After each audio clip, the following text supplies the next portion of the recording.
Right. It's a brand new year.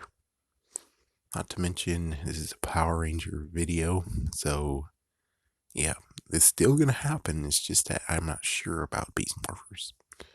But, anyways, we're going to talk about something very important. Apparently, this exact month, Disney decided to do the worst thing that ever happened in Power Ranger history, in my personal opinion.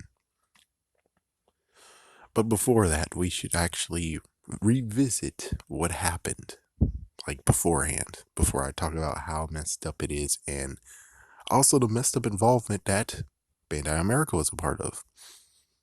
But anyways, so I have to retract what I did. So I have to do a retraction of what I've believed previously because I have to talk about the newest stuff. So I would love to talk about the old accusation I had, but it's going to be in the previous video that's pretty old. So the new timeline, the new thing that I learned is that probably during the time of RPM, Disney actually went to Toei and they actually got into talks and said, hey, I want to make an animated TV show of Power Rangers. And they're like, okay, let's see where that leads. So they were actually developing and did everything, and they were very, very close to actually make the deal, but somehow it crumbled. Now, if it was Disney that said the final decision said, oh, never mind, then Disney would actually not be bitter about it. Because if Disney actually was still okay with everything and they weren't trying to make it a cartoon and it was just an entity of its own, then Disney would continue on and we would have got Shinkenger and we'd continue on with the Power Rangers like they were, then what they've become. So with all that said, I'm pretty sure in the end it might have been Toei who crushed the deal, but on the other hand, it might just be both sides tried their best, and for some unbelievable reason, it didn't come to fruition because they both were in agreement. They both were about to make this cartoon happen. And of course, it would have been about buying more for Power Rangers. Funny enough. So what happened is Disney had a decision to make. Would you guys continue on with Power Rangers? Or will you actually take a pillow and kill Power Rangers? They chose B. So what they did is decided to make one last hurrah for Power Rangers, and they made the first 3 seasons. They're planning on doing the first 3 seasons of Power Rangers, then kill Power Rangers once and for all. So that's when the Power Ranger remake / Power Ranger Redux / Mighty Morphin Power Rangers re-release, or re-airing happened. And I have to admit, it was horrible. Oh my gosh, it was horrible. What they decided to do is make it more 90s than it was, which in some standards kind of makes you scared of the new reboot.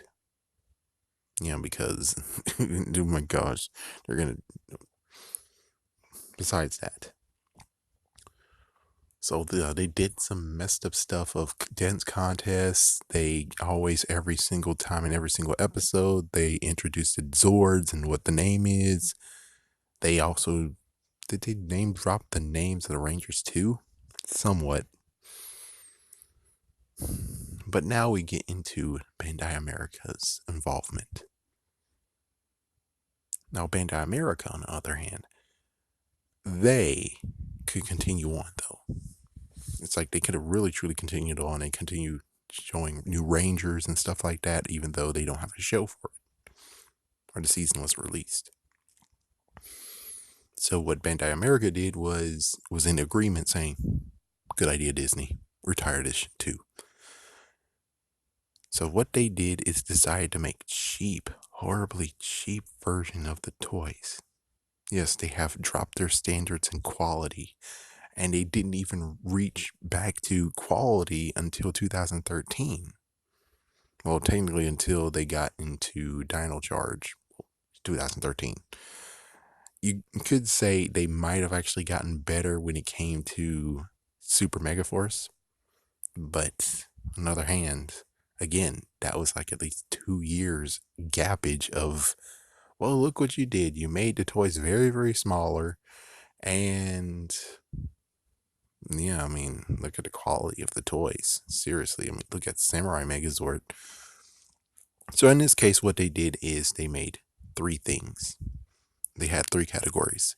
Category one, you have to have the Megazord. So they initiated the Zord Builder project, or the Zord Builder idea. But of course, as you can figure, the Zord Builder idea was supposed to just span for the 3 seasons of Power Rangers.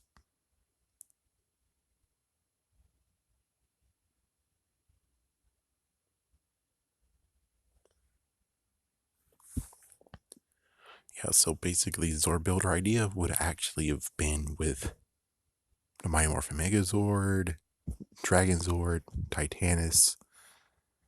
They were in talk. They were actually planning to for Red Dragon Thunder Zord. They had the White Tiger Zord ready. They might have had the Assault Team ready. They were that ahead, thinking that ahead, but they weren't actually truly like have everything. Meaning all the Zords are all built, all the Zords and the molds. So, excuse me. That's one thing they had. So Zord Builder, you love Zord Builder. Well, Zord Builder was made for a horrible reason because well, the molds are gone. It's like yeah, original molds are gone, so they had to put an audible and make a cheap version of the molds. And as you can see with the Megazord itself, excuse me, the plastic was not. The plastics was fine. The plastic was kind of fine. One thing I should just note is that, of course, we eventually got the upswing of things, and they made Titanus, they made Dragon Zord, but the Dragon Zord never released. Titanus never released. They got cut after the 17th episode. Thank goodness. I think it was 17 episodes. So Dragon Zord never actually hit the stores, believe it or not. So yeah, believe it or not, the Dragon Zord did not actually hit the store. So the molds and stuff that they had to create for Dragon Zord, Titanus, the Thunder Megazord, and etc., they actually had to do that later because they didn't actually do it. They didn't actually release the Dragon Zord. Until to my knowledge, they don't even have a Dragon Zord prototype. They didn't have a Dragon Zord ready to go that's actually secretly somewhere and someone bought the lot or something. I never heard of it. It's been 10 years. Someone should have already, it should already resurfaced or something, but whatever. Who knows? Maybe it takes 10 more years for someone to realize, oh, I have that. Yeah. Me personally, I wish they could at least reach the Dragon Zord. I'm guilty of buying the 2010, the original Zord Builder one. I'm guilty of that. I wish they did release the Dragon Zord. It's like, yeah, I know it's a horrible season, but I never had the original Megazord. And this is the first time I was like, either I jump for it and grab it or don't. And I wish they would have made Dragon Zord because at least, if you guys don't know, the Dragon Zord, the mold that they use for the new adult collector, if you want to call it the adult collection, the legacy collection, legacy line, the mold could not actually sustain the Dragon Zord because the Dragon Zord, they decided to put lots of chrome on it and everything. But if we had a non-chrome version, then actually would be suitable for that one to just stay on for years and years instead of you have to actually get some extra equipment for the Megazord to actually stand decently. Yeah, that's messed up. Not to mention, no electronics. Even, well, of course, it wasn't released, but no, there was no electronics whatsoever in the collector's version in the legacy line. Even though it's like, but it's for collectors, so why don't you have electronics on it? Well, anyways, besides that, let's continue on. So there was no role play toys, believe it or not. Yeah, there was no role playing toys in this line. There was no Morpher. Yeah, you could get the mix and match, and that was apparently that was the fad. That was actually the kind of decade little trendy thing of where it's like, yeah, mix and match, which that died like halfway. Didn't even make it through the whole entire decade. It died like halfway, kind of. Yeah, and that's the only way how you can get into Morpher, believe it or not. Other than that, they didn't release a electronic Morpher whatsoever. Oh yes, no, Sword Builder also had some extra attachments. They had the freaking vehicle stuff. And I will say the saber-tooth tiger does look pretty cool with the sword and all. I do admit it does look cool. But the worst part is be the fact that you have Tommy riding the saber-tooth tiger vehicle. What the heck? So we go to the second. The second one is the figures themselves. The figures were so damn cheap, and they actually tried selling them for $10. $10. It's like you got a cheap toy that can only sit and stand, and it looks like even the freaking the arms actually only go up and down together. So you can see how messed up and cheap they really are just by me saying that. Yes, they had Rita. Yes, they had Goldar. Not sure the quality of those two, but I'm pretty sure Goldar, it looked pretty good. And every single one of them came with a light. No idea why the hell, but they came with a light. It doesn't even go on the Ranger whatsoever. So, and that's about all. Funny enough, that is about all. As if they didn't have any role play, they had just the mix and morph, and then that's it. That's all they had. That's how cheap they went. Yeah, that's all. Now, one side note, which I already said this in a previous video, is that when it came to Kamen Rider Dragon Knight, Bandai America was also tasked with making their toys. They didn't create Advendex, which is in quotations a morpher. And as for the figures, they only released 6, and they did it in the same crappy quality as the Power Rangers remake, the Power Rangers Redux, re-airing, whatever. Yeah, so you wonder why we don't have another Kamen Rider season? It's because usually when it comes to Power Rangers and Kamen Rider, they actually rely heavily on the toy sales to continue on the season. So who knows what was the deal about the whole, okay, you make the toys and we're not sure, because Address Entertainment just went in alone.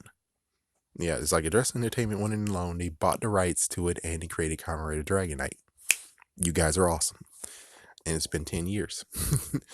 Yeah, and they said in the last thing before they died, at least a half a year ago, half a decade ago, plus, they said that they were waiting for funds to get a new Kamen Rider series.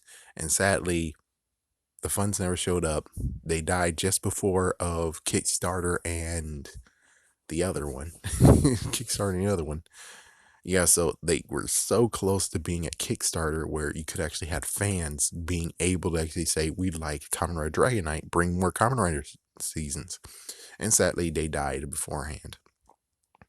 As for the toy sales, we don't know exactly what was the deal with the toy sales.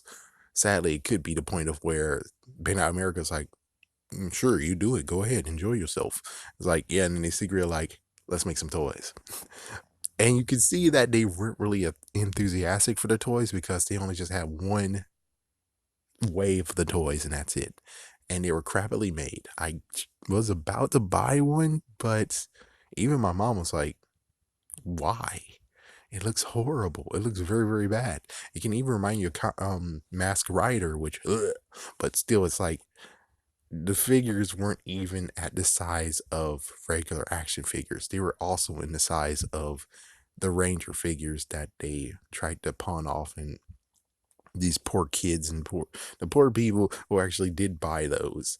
It's like Samurai, Megaforce, Super Megaforce, so just Samurai Megaforce. Those figures were very, very small, and they did the less amount of money made, but charged them the same exact money of if they were actually made the quality they'd been doing. Same with those. They still charged $10 for them. Well, I'll say $9 to $10 or $8 to $10. Even so, it still was horrible. It was still a horrible move. And you can see for yourself that if Bandai America really was okay with Power Rangers, if they didn't want Power Rangers to die, they wouldn't have went cheap like this. They would actually continued on being strong, and you most likely would be hopeful, being like someone else is going to grab Power Rangers eventually, and then we continue on our work. Yes, but instead they decide to actually say, yes, we can phone it in. Yes, Kill Power Rangers, we're with you. And that's how it is. That's how the story ends. Story ends with them actually cashing in on Power Rangers, Disney, and Bandai America, and then Power Rangers would have ceased to exist today. But of course, that wasn't the end of the story.